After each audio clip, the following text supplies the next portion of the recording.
सपा सांसद डिंपल यादव का बयान। अमेरिका द्वारा भारत पर 50% टैरिफ लगाए जाने पर बोली सपा सांसद डिंपल यादव, ये बहुत ही दुर्भाग्यपूर्ण है। जहां बड़ी बड़ी बातें कही जाती थी कि हमारा देश आगे बढ़ रहा है, कि हमारे संबंध आसपास के देशों से बहुत पूरे विश्व से सुधर रहे हैं, और ये अपने आप में दर्शाता है कि कहीं न कहीं भारत फॉरेन पॉलिसी की वजह से पूरी तरह से नाकामयाब है। कल ही डोनाल्ड ट्रंप का बयान आया है और मैंने धमकाया कि मैंने कहा 24 घंटे के अंदर युद्ध विराम कीजिए, और युद्ध विराम के 5 घंटे में हो गया। और ये तो भारतीय जनता पार्टी के लोग डोनाल्ड ट्रंप प्रेसिडेंट यूएसए हैं और उनके बयान का खंडन करें, और अगर उनके बयान का खंडन नहीं कर रहे हैं तो मतलब ये बात सच है और बहुत ही सोचने वाली बात है। बता दें कि संसद में पहली बार किसी प्रधानमंत्री के लिए वोट चोर गद्दी छोड़ के लगाए गए नारे का सपा सांसद डिंपल यादव ने समर्थन किया। और वहीं संजय निषाद द्वारा दिया गया बयान, अगर गठबंधन से फायदा नहीं है तो तोड़ दे, जिस पर डिंपल यादव का भी बयान आया। बिहार चुनाव में लगातार उठ रहे वोट चोरी के मुद्दे पर भी सपा सांसद डिंपल यादव ने घेराव किया। वोट अधिकार यात्रा में अखिलेश यादव शामिल होंगे, जिस पर डिंपल यादव ने कहा कि बिहार में जो वोट अधिकार यात्रा है उसमें 30 तारीख को हम शामिल होंगे। 50% टैरिफ लगा दिया है। ये बहुत ही दुर्भाग्यपूर्ण बात है, क्योंकि जहाँ बड़ी बड़ी बातें कही जाती थी कि हमारा देश आगे बढ़ा है, कि हमारे संबंध अपने आसपास के देशों से और पूरे विश्व से सुधर रहे हैं, तो जो टैरिफ लगा ये अपने आप में दर्शाता है कि कहीं ना कहीं भारत की जो फॉरेन पॉलिसी है वो पूरी तरह से नाकामयाब रही है। संजय निषाद के बगावती तेवर देखने को मिले हैं। उन्होंने कहा कि अगर गठबंधन से फायदा नहीं है तो गठबंधन तोड़ दिया जाए।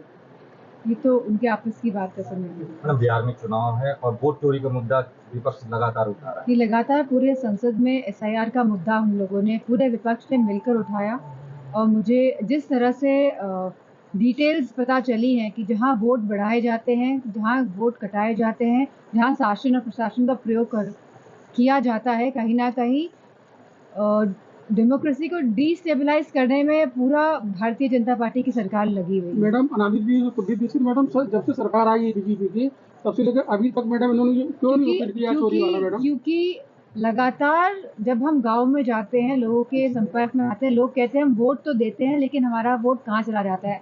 हम चाहते हैं तो आप लोग आए सरकार में, लेकिन वोट देते हैं लेकिन वोट कहाँ चला जाता है। तो अब पूरी पारदर्शिता से ये समझ आ रहा है कि भारतीय जनता पार्टी हर हथकंडे अपनाती है और सभी इंस्टीट्यूशंस का प्रयोग करके कहीं ना कहीं हमारे संविधान और हमारे डेमोक्रेसी जो प्रजातंत्र है उसको तहस नहस करने में लगी हुई है।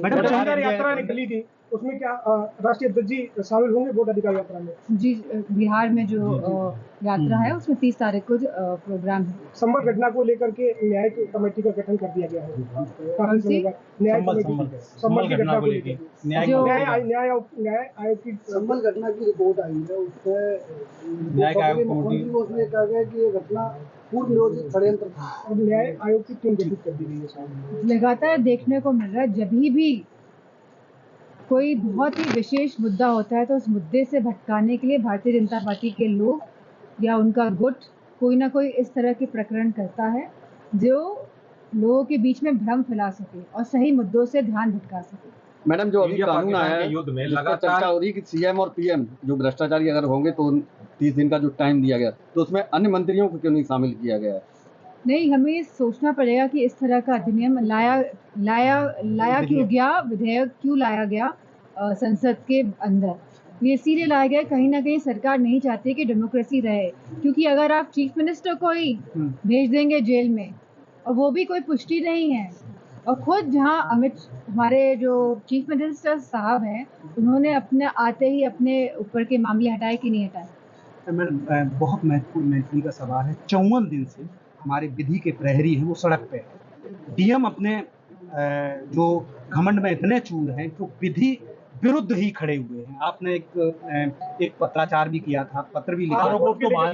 एक मिनट मैम, उसमें इन्होंने एक जवाब भी दिया है कि जो विधि के प्रहरी हैं वो विधि विरुद्ध हैं। लेकिन ये जो उत्तर प्रदेश राजस्व संहिता है जो सपा सरकार में लागू की गई थी, इसमें कोई भी इस तरीके की जो ये डीएम कह रहे हैं कि विधि विरुद्ध किया जा रहा है, इसमें व्यवस्था नहीं है।